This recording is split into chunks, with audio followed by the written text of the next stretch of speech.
Changing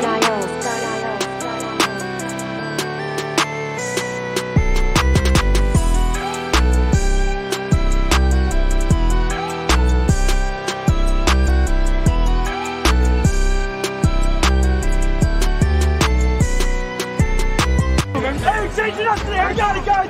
Hey, every one of you is here for a reason, for a purpose. All right, you're not here by accident. We wanted you here, we brought you here. You have a gift. Bring that gift to the table today, man. Bring it to the table. We talked all week about finishing. Finish every block. Finish every tackle. Finish every play. And finish the damn game. Let's go! Let's go! Vikings on 3, 1, 2, 3.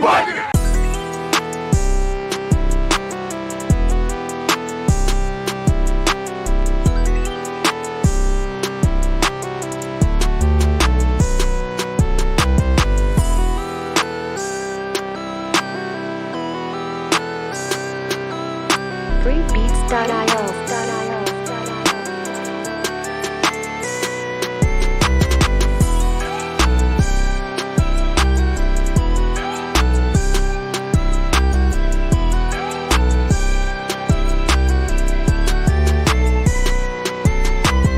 Get this beat untagged for free at freebeats.io.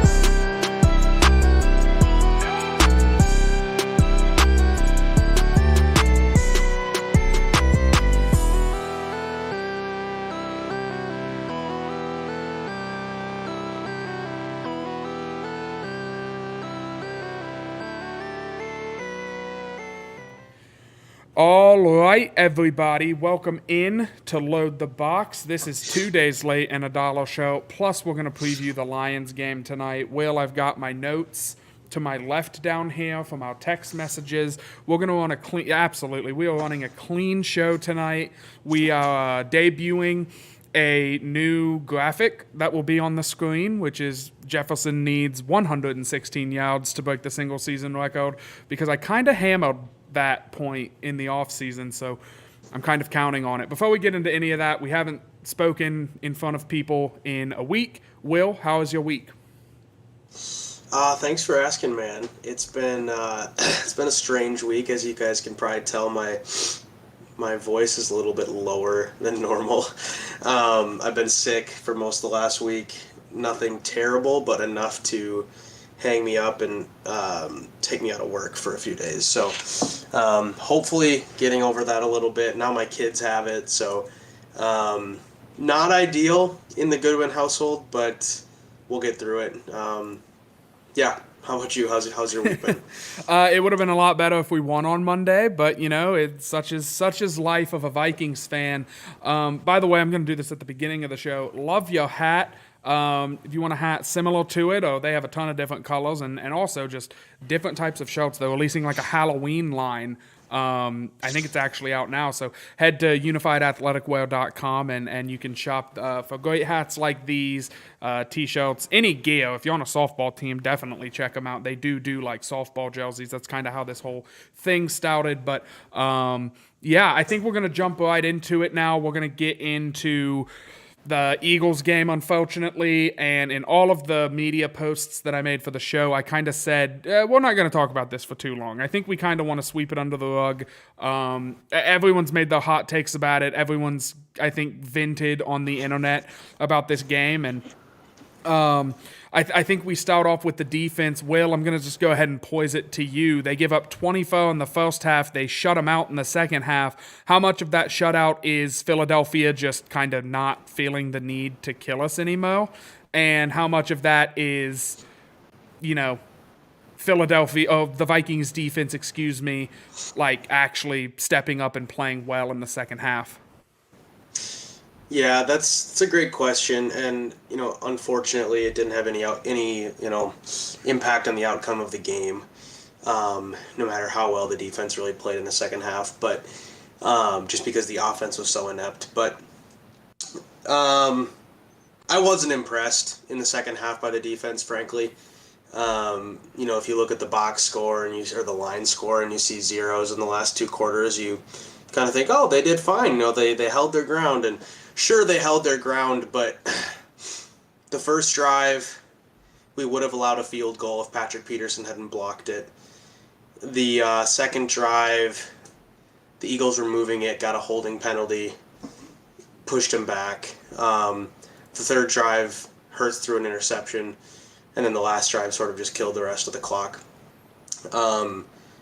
So I wasn't like impressed. I think the biggest thing that, as I was sitting there watching this debacle unfold, was just that there was no adjustments made, or there were no adjustments made on the defensive scheme strategy in the second half. It was same thing, and you could hear Troy Aikman sort of banging his head against the table. Still shell coverage, 7-8 yards of separation by the DBs. Yeah, it was not good, and I was not impressed by Donatel not doing anything different. Sure, we didn't allow any points, but a lot of that was, back to your original question, Philadelphia kind of just taking their foot off the gas pedal, and Jalen Hurts talked about that after the game, how, he was happy with the first half performance, but wasn't happy with how they sort of took their foot off the gas to sort of coast to the finish line, and, their defense and Darius Slay kind of by himself allowed them to do that, but yeah, I wasn't impressed. I didn't think the Vikings defense did much of anything that was good, outside of a couple Cam Dantzler tackles, frankly. Yeah. Sorry. Go ahead. Continue. No, you're good. Go Yeah, ahead. I was just gonna jump in and give my 2 cents on the defense. I like that they have this idea of, hey, offenses around the league, you're going to have to take the check down. You're going to have to take the 6-yard pass over and over and over again, and then we're going to trust our D-line and our big fellas to make a goal line stand or to shut you down inside the red zone once, the field gets a little bit smaller. I kind of like that, but I agree with what you said about Ed Donatel. You have to make an adjustment. They're doing it. Like at some point, yeah, I think that's a good game plan to go into any game with. You start the game with that mindset. After the first drive, it's okay, well, maybe we do maybe we play a little bit closer to the wide receivers, try and bump them at the spot. And it's not like the Vikings have walk-on, undrafted safeties in the back of their defense. They've got Harrison Smith, who should be a Hall of Famer. They have Cam Bynum, who played pretty well for them last season. And even if one of them isn't playing well, you can always throw in Andrew Seen, who is, was incredible. Lewis Seen. I said Andrew Seen because I was thinking of Andrew Sendejo. Lewis Seen, thank you. Baby Andrew Sendejo. But the difference is he's fast, and he's a really good athlete, and he can close on some of those gaps, so you can afford to play some press coverage because you get the athletes in the back of the defense to do that. So that was kind of my takeaway. If you want to run a kill us by 1,000 paper cuts defense, you have to be able to adjust to it. And at some point, you kind of have to trust your players that should be elite and should be good players. You have to let your players play good football and not just, let them throw the ball for 5 yards and then they run for 3 and now it's 2nd and 2 and the entire playbook's open. It was pretty frustrating to watch for sure. Also, no pressure. Yeah. What the hell? Yeah, no, and you could have maybe expected the lack of pressure, or at least less of pressure. I wrote a piece leading up to the game. I think I posted it on Sunday of how the Vikings were likely to not get as much pressure just based on the stoutness, if that's a word, of the Eagles' offensive line. But yeah, we got nothing. We didn't make Jalen Hurts uncomfortable at all, and it almost felt like you talk about these sort of paper cut 6-yard slant patterns all day. The issue with that, at least in the way that the Vikings executed it, was 6 yards on a slant, but then there was nobody around the receiver. So Devonta Smith, who basically, he put the game away sort of in the first half with just these sort of, 6-yard slant routes or curls on the outside, he would catch the ball and there'd be nobody there because he'd get a free release off the line of scrimmage. He'd get the ball, and then he'd run for another 3 to 6 yards. And that was just an issue in terms of just trying to get off the field and put them in uncomfortable situations. And even when we did get them in uncomfortable situations, I think they had multiple 3rd and 12s, 3rd and 13. Hurts would make a play, and he'd make a play with his arm, which surprised me a little bit. But also, we were just leaving receivers wide open. Yeah. So, yeah, I don't know, not impressed. I think a friend of mine was saying that it almost looked like we were just scared of Jalen Hurts, and maybe Ed Donatel was a little bit, and I don't want to say that. I don't want to make the accusation that Donatel is scared of a certain quarterback, but maybe he knows that he's historically been bad against mobile quarterbacks, and he got gashed by Hurts last year, and so maybe he had that in the back of his mind, and he didn't want that to happen again. I don't know. But yeah, I think that's maybe another concern I have moving forward is when we play Kyler Murray, or when we maybe get into the postseason and we have to face one of these guys again, are we just toast because Donatel can't scheme against a mobile quarterback? I don't know. That's a concern that I have. I would have preferred a little more aggressive play. I think that first drive when you're just getting gashed over and over again, you got to make an adjustment probably for the second drive. You have to. Otherwise, it's just going to be that over and over again. So yeah. I 100% agree with what you're saying. I do want to give you some credit. I do think you said you were concerned about the defense because in the Packers game, guys were catching the ball, and it looked like they had some space underneath, and that was an issue. And apparently the Eagles also saw that, and they attacked that, relentlessly to the tune of 24 points in the first half. So switching sides of the ball to the offense, who also did not play well, but they will, I'll give them this, they committed to playing bad, and they stuck to their guns all night. And I'll kick this off, which the Vikings didn't do a ton of because they couldn't get the ball in the end zone or through the uprights on Monday. But I will start us off here just by saying I am a known Cousins hater. Call me a hater, whatever. I'm a known guy who wants to replace Cousins, doesn't think Cousins is the guy, thinks it's about time to move on, blah, blah, blah, whatever. Cousins played, I would say he played at like a C- to a D+ level. And I've seen him play F football for the Minnesota Vikings. That was not one of the games where we should all be coming out with our pitchforks and our knives and torches and saying, get out of town, Coke, we hate you. That's not what this was at all. Coke had a couple of good throws in that game, one of which was probably a touchdown to Irv Smith that he just drops, hits, just a beautiful ball by Cousins there. Irv Smith just doesn't make the play. And then his first interception was, Justin Jefferson kind of hit that jab to the left, and you saw his leg plant. And 10 times out of 10, Cousins sees left leg plant in the ground. You can throw the ball to the right of Justin Jefferson because he's cutting back into the middle of the field. He doesn't do it, and he just doesn't do it for whatever reason. Darius Slay is standing right there like, oh, cool, easy interception, and then, that shut down our first drive of the second half where we could have gotten some momentum, made it a 2-possession game, yada, yada. The other 2 interceptions, they were bad.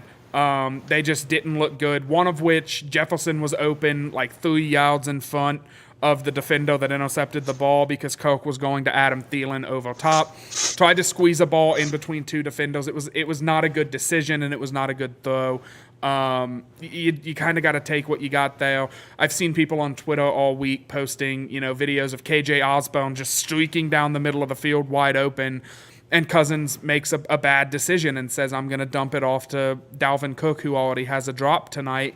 Because I guess we need to build his confidence or something. I don't know. There was a lot of questionable decision making. I told you before the show, Will, I was actually going back and watching some not going back, but I was watching some college quarterbacks that are draft eligible just to kind of pick myself up. And I'm not fully on the let's do a show dedicated to college quarterbacks train yet, but bad performance from Cousins. But overall, the only thing that was good about the offense in this game for me, the offensive line allowed pressures at an average NFL rate, which I think should be applauded. I think we should celebrate that. Okay, yeah, the average. Ed Ingram didn't look great. Everybody had their bad spots. but they looked average. And that's what we've been striving for in Minnesota, is to just not be terrible. So I'll pass it off to you and hope that it doesn't get intercepted.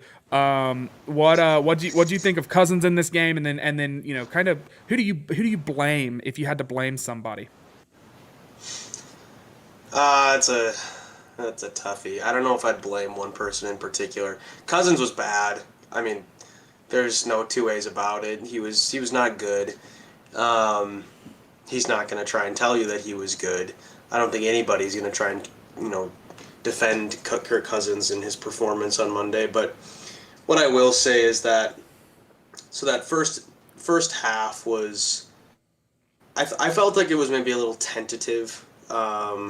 It felt like we were trying to get our feet wet. I also was not pleased with the separation that our receivers were getting. There were two routes that Irv Smith had over the middle on like 3rd and shorts where that should be a pitch and catch first down. But Irv Smith got no separation. Yeah. So it could have been the route. I think there was one where he broke in and the linebacker was kind of just sitting there. If that's a choice route, and he goes the other direction, it's an easy first down, but I don't know, maybe it wasn't a choice route. So some of those things where it was like, it didn't feel like the receivers were getting any separation. Jefferson was getting locked up by Slay most of the night. Adam Thielen, I don't know, man. Is this the end? He doesn't look fast. He doesn't feel like he's getting any separation. I think you're right. Osborne had a few moments where he was open and just didn't get the ball. So I'd like to see him featured a little bit more on Sunday.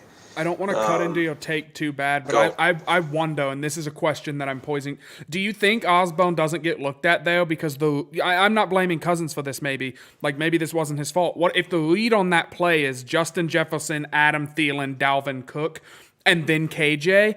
Then he goes to Jefferson, he's covered. He goes to Thielen's smothered, so he dumps it off to Cook because he thinks Cook can make a guy miss. Like, I think it's 2 weeks. Not calling for anything. I will call for something if this continues to be a trend for the next couple of weeks. KJ Osborne should be wide receiver too. That is where this season is leading at this point. And Adam Thielen, unfortunately, it's a business. It's a business. I love the guy. Yeah. No, and there's no hard feelings to Thielen, and I think he would honestly be fine embracing wide receiver 3. I don't think he's not going to be the guy who puts up a stink about it. He's got an ego, and that's fine, but he's not going to put up a stink if he, drops and targets and such. Right. But yeah, I think he's lost a step, and I think it's obvious. So that's a concern I have. But the interceptions that Cousins threw in the second half, you're asking about his overall performance. The first one, again, Jefferson's fault. That actually, it reminded me of the Green Bay game last year. We got bailed out because Cousins got roughing the passer called for him. But it was that exact same play where Jefferson goes to the goal line, plants his left foot, fakes towards the middle, which is where he needed to go, and then went behind the defenders. Literally the exact same thing. Cousins threw it, it got intercepted. Got called back because of the roughing the passer. So yeah, same thing. And you could tell on the sideline, Adam Thielen was not pleased with Justin Jefferson. He was coaching him up, and I think it was good. It looked like it was a well-received thing. And but the other 2 interceptions by Cousins, the second one was just bad. That was just a bad throw, bad decision. The third one, again, equally bad throw. You're in the red zone. Sort of a hope and a prayer throw. In a sense, though, I don't really, the way I wrote this down after he threw that, it kind of felt like he didn't really care at that point because, not that he wasn't trying to win, but you're down by 17, you kind of need some lucky breaks, so throw it up to your best player, see what happens. Either that or you're going to get sacked. So, I wasn't overly, concerned about that last pick. It was kind of like, yeah, terrible throw, but who cares? So anyway, bad performance by Cousins. I think, if you go on Twitter, if you hear most pundits today, they're freaking out and they're calling for Kirk Cousins' head like they always do after his stinkers. It wasn't his fault that we lost the game. He wasn't good, but in those situations when you get down 17 points at halftime, you kind of need to press in order to come back in the game. And especially when you're on the road, primetime game, rookie head coach, you're kind of behind the eight ball. And so, honestly, if anything, if there's someone to blame, I blame Ed Donatel. Because when you get behind as much as you do because of the lack of execution on defense and the lack of adjustments on defense, you put everybody else in a bad position. So that's where the blame needs to lie. It lies with the coaching staff more than anything. O'Connell took the blame, which he should as well. The offensive game plan was not good. Yeah. But I don't know. I'm fine flushing it at this point. I mean, So am I. not a whole lot to take from it other than it was bad, and let's move on. We have one more point, but because of time, I do want to do it. I want to do it in a sentence, and I've been thinking of things that I can put in this blank white wall behind me, and I'm thinking about getting a panic meter and just adjusting it every week or every show. So panic meter for this game, scale of 1 to 10. I myself am reasonably, I think, at a 5. Not panicking. I'm just like, I don't know what this team is. That's me. I'll keep it short. Really good week 1, really bad week 2. I'll be at a 5. I still don't know what the team is. Week 3 is week 1 for me now. Let's see what we got. Where are you at? I'm at like a 3. I'm not panicking at all. As I wrote an article last week after the Packers win about like calming down and not overreacting to the win. I didn't want to write the same thing about this week, but it's fine. I mean, like I didn't know. I thought that this is where we'd be. I thought we'd be 1-1. I didn't think we'd win this game. Just because we lost it by 17 points doesn't make me all of a sudden freak out and think that the sky is falling. So. My panic meter is relatively low. Yeah, I like we're it. We're 1-1. We'll be all right. I mean, we'll see what happens on Sunday. We have a really good chance for our new coaching staff to make some quick adjustments against a division opponent that's got a lot of swagger and is not the old doormat Detroit Lions. Yeah, no. Speaking of those Detroit Lions, I mean, let's dive headfirst into this game. I made a Reddit post that played very well today until one guy got very upset and said that I was a hot take MFO and I should go and die. And I was like, wow. All I said was, this is the Lions division to lose. And I said that the offense looked good. And I thought it was clearly a joke. Whatever, I'm really not that salty about it. But the Lions, they look very good on offense. They don't look good on defense. I think Vikings fans, rightfully so, are kind of licking the chops, saying, okay, we looked really bad offensively on Monday night. This is the bounce-back game. Kirk Cousins, 6 touchdowns. Justin Jefferson gets 3 of them. Adam Thielen looks fast again. Like, the offense, this should be a showcase, and hopefully the defense can play well and we can run away with this game, but I don't expect that. I think the Lions do have a lot of talent. So I think we're going to dive into it. Let's go ahead. I'm going to pass it to you. What is your marquee matchup that you're looking forward to Sunday at noon Central Time? I think a big determining factor in this game. There's a few different things I could go with, but I think if I'm gonna stay on the side of the ball that I was talking about the biggest concerns from Monday, which was the defense. We need to be able to contain the run game. And so the biggest matchup that I see is the Lions' very good offensive line against our defensive line. And frankly, if I'm the coaching staff, and I will never be an NFL coach, so I don't really have the cachet to say this, but if I'm the coaching staff, I look at this as a similar sort of prep that I did the Packers. I honestly see this as a very similar team this early in the season. Aaron Rodgers is obviously way better than Jared Goff, but Goff's inadequacies and his decent wide receiver talent, comparing that to Aaron Rodgers and his poor wide receiver talent, they're kind of on the same playing field in terms of passing game at this point. The Lions have scored a lot of points. Jared Goff has not been that good. Maybe his stats look okay, but if you've watched it all the first couple games, he's just not been very good. And it's kind of who he is. It's not that surprising at this point. So the Lions' running game is what's been gashing people. And so that's the biggest thing. If we can have a similar sort of approach that we had to the Packers, I think we'll be in okay shape. Now, we gave up a lot of yards per carry in the ground against the Packers, but how much of that is due to second half letting them have the running game while we knew that they had to throw it to come back? I don't know. But that's kind of what we need to key on. I think we need to key on the running game. We need to key on DeAndre Swift and their really good offensive line. So that's the matchup that I'm looking forward to the most. How about you? I have one for the other side of the ball, but how about you? Yeah, absolutely. I'll go ahead and do the offense, and I hope that I do not steal your offensive one. Well, and I try not to say big adult words like heck and D. Where the hell is Dalvin Cook? What has happened to him?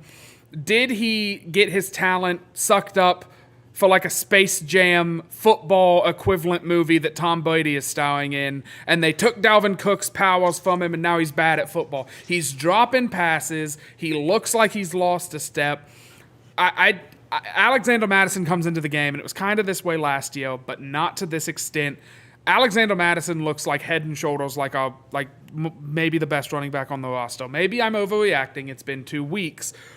I need to see Dalvin Cook have a decent day. And I'm not saying he needs to break Adrian Peterson's rushing record. I'm not saying he needs to have 3 rushing touchdowns. I'm just saying I need this at some point. I need the Vikings to be winning a shootout 38-35. And I need Dalvin Cook with 5 minutes on the clock to start just churning out yards at a ridiculous rate, getting first downs, and looking like the Dalvin Cook that we've seen in the past. Yeah, I'd love for him to catch a few balls, make a few guys miss on some screens, and break a few open. But I don't want to say I'm really concerned, but I am concerned. And it's kind of a Minnesota media narrative right now that Dalvin Cook is not the same guy and what's happened to him, and is this his last year in Minnesota? Oh my God. And I want to see Dalvin be the Dalvin that I know he can be, that I've seen him be, and I want to see him make an electric play or two and really help in what is going to be, in my opinion, an exciting offensive game. I want to see Dalvin Cook slow the pace down, and that will just help the Vikings as a team, especially if they do what you talked about in controlling DeAndre Swift. I want to see the Vikings dictate the pace of this game. If we want to chew clock and take 7 minutes to get a drive, I want to see us be able to do that. And then if we want to score in 2 minutes or less than 2 minutes with just a bunch of deep crossing, passing plays, I want to see us be able to. I want to see us impose our will, if you will. And Dalvin Cook has a really big part of that. The Purple Pocket Podcast, say that 12 times, Purple Pocket Podcast, they are in the comment section. They say, how do we feel about Kirk Cousins? I need to know. Rewind, probably 10 minutes-ish. We covered Kirk Cousins. We will move on to that a little bit later. I'm curious for your offensive thing to watch. What is it? Is it Kirk Cousins? Is it the bounce back? I don't want to bury the lead or anything, but let's hear it. For me, it's containing Aiden Hutchinson, and our offensive line's ability to do so. He ate the Commanders for lunch on Sunday, and he was lining up all over the field, basically picking his matchups. He's a super confident guy. He's a Michigan boy, so he's got a lot of pride playing for the Lions, no pun intended. And he's a handful, and we're gonna have to stop that. And so that's honestly my biggest X factor on offense. If we can keep him out of the backfield, at a decent clip. I'm not expecting him to go without a sack or to go without a tackle for loss or something. But if we can contain him enough, as we did Rashawn Gary, Preston Smith, Kenny Clark, if we can have that decent level of containment, give Cousins enough time, I think we'll have a fairly good offensive day. And I gotta respond to your Dalvin Cook comments as well. I'm honestly a little surprised by all the Dalvin Cook sort of freak out, yours included. It's been 2 games. I thought he looked really good in the opener against Green Bay. I think people were kind of like, oh my gosh, why isn't Dalvin Cook running for 130 yards? But, I mean, he had 90 yards on 20 carries in that first game. The second game, he didn't even touch the ball enough to really make an impact. Part of that is because we had 3 and outs of our first 4 drives. Part of that was we barely had the ball, and then when we did have the ball in the second half, we were behind, so you have to throw. So I'm not really worried about Dalvin Cook. I honestly made a note early in the season, I think in the first game, that I thought he looked like he had an extra burst that I didn't see from him last year. So maybe I'm just the optimist and maybe I'm reading the tea leaves wrong, but I'm not ready to freak out about him yet. I actually wrote something in August about sort of that comment about whether this is his last season in Minnesota. And I got some pushback on it because I think people are like, no, there's no way. He's a Pro Bowler. He's amazing. But I think, the reality of a highly paid running back in today's NFL, especially for an offense that historically, if you will, with the Rams, they go running back by committee more often than not. He's injured a lot. So I wouldn't be surprised if this is his last year in Minnesota. But I'm not ready to go there yet. I mean, it's been 2 games. Yeah, it might be, and this is a legitimate thing, and I might have fooled myself, because I'll be honest with you, I was giving that take, and I had that take prepared, because I didn't think he looked great in Philly, and so I had this take prepared and, cocked in the chamber, and as I was delivering it, I was like, yeah, impose your will, and I was like, I mean, we kind of did that against Green Bay. like he did have a solid game against Green Bay, but I do think Alexander Mattison coming in and looking, I don't know, he just seems to hit the hole a lot faster, than Cook, and I don't know if that is Cook losing a step, or if that is Cook running with some patience, because sometimes if you're patient, a hole opens up and you get more yards, but sometimes if you're too patient, you get tackled for a 3-yard loss, and so I think it's a fine line that Dalvin has to walk, but I definitely like it. Flipping over to my defensive matchup, Harrison Smith, it's kind of going across the ticker at the bottom down there. He has not practiced this week. He's still in concussion protocol. His status for Sunday is in question. So maybe this isn't going to matter. And if it doesn't, I'm sorry. But why are you listening to this show after the game? Well, speculating. Tune into A Day Late and a Dollar Short next Monday. If Harrison Smith does not play, I am so excited to see Lewis Cine step onto the football field. Not Andrew Cine. Not Andrew Cine-Dejo. No, this is Lewis Cine time.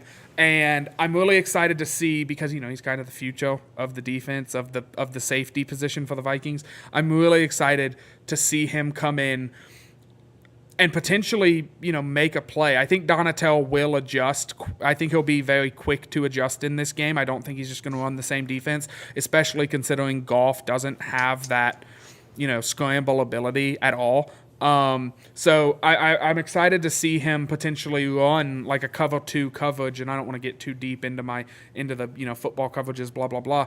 I'm excited to see Andrew Cine blow some guys up in the middle, or blow some guys up that are catching a little quick fade on the sideline and break up passes, jump outs. I know I'm asking for a season's worth of highlights all packed into one game, and I get that we won't get that, but I really want to see him make an impact in Sunday's game if he's called upon, because I hated the draft pick at first, and then I watched tape and I watched highlights, and I was like, holy cow, this guy is actually electric.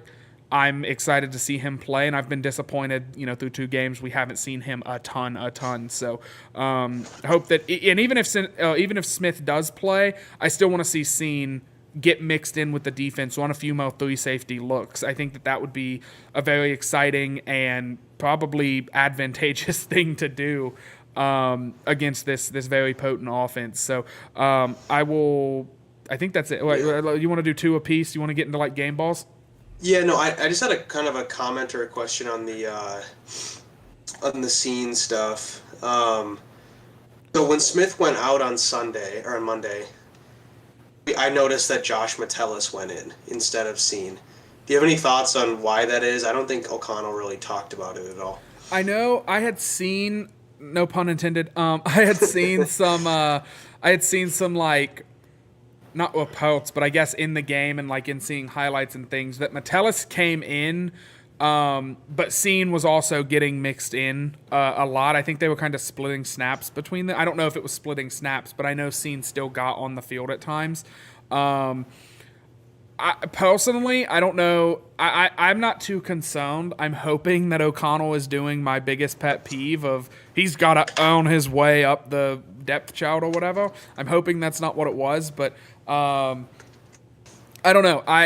If Smith doesn't play and Metellus starts, I'm going to be very disappointed, and I don't think that is a good look for Kwesi and his first ever Vikings draft pick that he traded down, 17 picks or whatever it was to, and then ends up taking Scene. And to me, it would feel like I think a lot of the fan base, the casual fans, would think, yeah, Lewis Scene they settled for him because they didn't want to, commit to anybody that high in the draft. So they settled for Scene, I guess. And that's kind of that. I heard you typing. Were you looking up snap counts?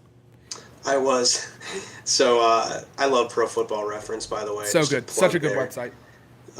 It looks like it's from the 90s, but it is amazing. Lewis Scene only had 1 defensive snap. Really? 15 special team snaps. 1 defensive snap. So, and I think it's an interesting point. I'd be really disappointed if Josh Metellus started on Sunday as well.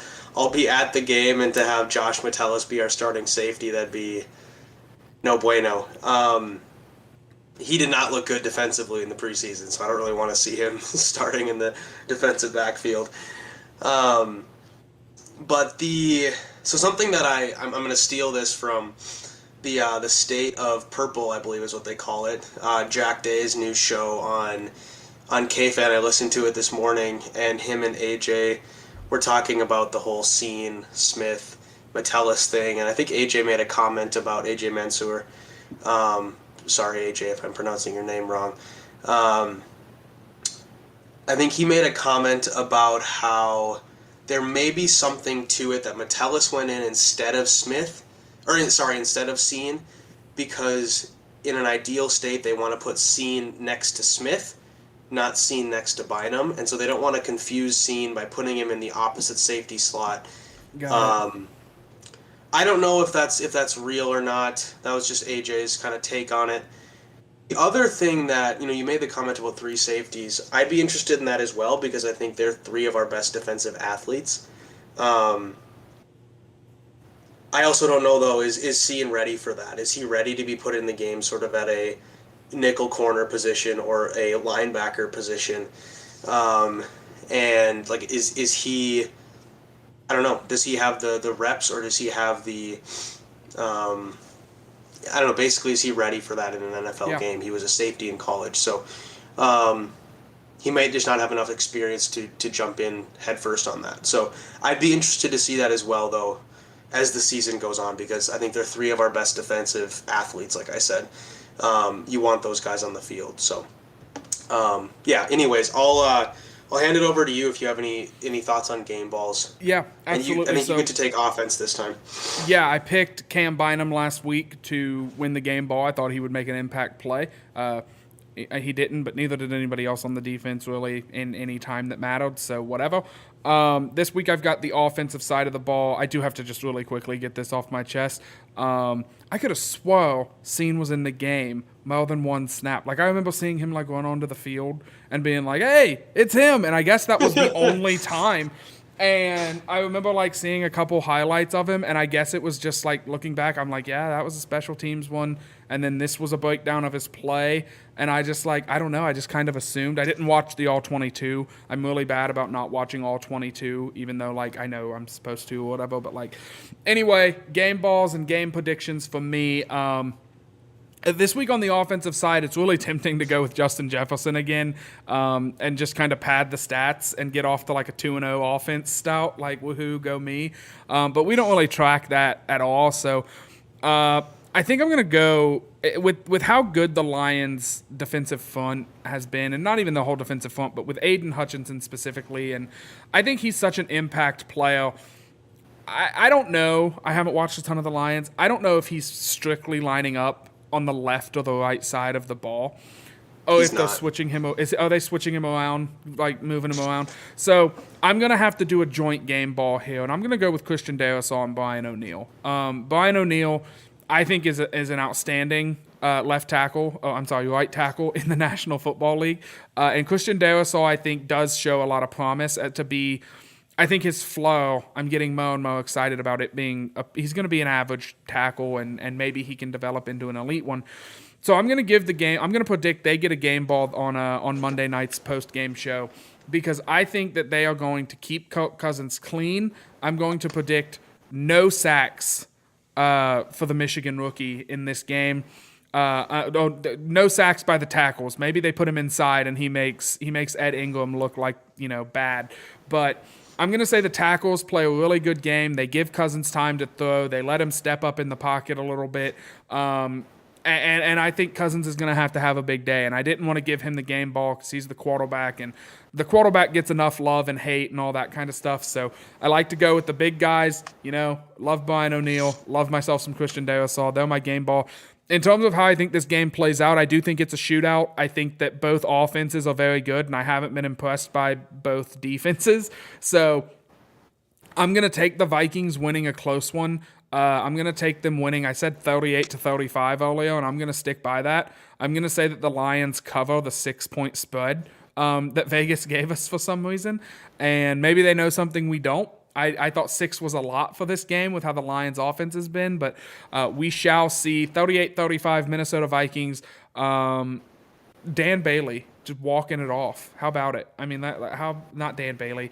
God, I suck. Bailey. I suck. Greg Joseph walking it off. I am off so bad. It's because we're cramming 2 shows into one We show. got Dan Bailey back on the team, Andrew Sendejo and Lewis Seen morphed into one. I do like that I am now going to call him Andrew. Oh, not Andrew. Gosh, down it.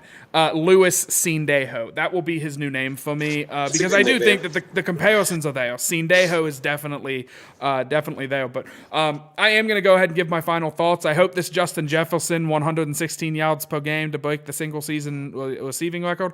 I hope that number drops a ton because he goes off on Sunday for my fantasy team and also for the good of the Vikings. I'm really excited about the weekend of football. I think it's a good slate. I don't know what's going on with the Bengals. That's insane. And then final thoughts will be make sure to subscribe to the YouTube channel, like the video, shop unifiedathleticwear.com. And other than that, it was a fun show, and we'll talk to you guys on Monday night for a Day Late and a Dollar show. Thanks, Jordan. So before I sign us off here in a couple minutes, my game ball, I'm going to give it to Eric Kendricks. I mentioned earlier that the run defense, needs to be strong in this game. And it starts with the guys up front, but it also needs to finish with the linebackers. And I've been critical of our linebackers in the first couple weeks. I feel like they've been slow. I think Eric Kendricks has been a couple steps behind. There were some plays on Monday where it felt like he was just a half step behind, either a deflection or getting a tackle in the open field.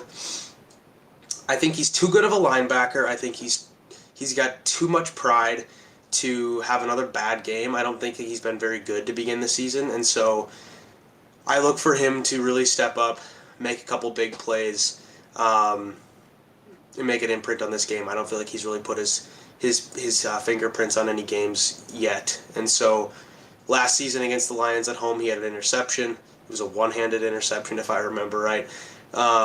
So I look for him to have a big game, make some good plays in the run game, defend some passes well, etc. So he's got my game ball. Also, one just other thing on Kendricks, he's a leader of the team. Last season he was always the guy that got us going, that kind of picked us up when things were looking down a little bit. He had that interception against the Chargers that turned the tide. Outstanding player. He's a leader in the locker room, so I look for him to flip his season a little bit, get us back on track with a win.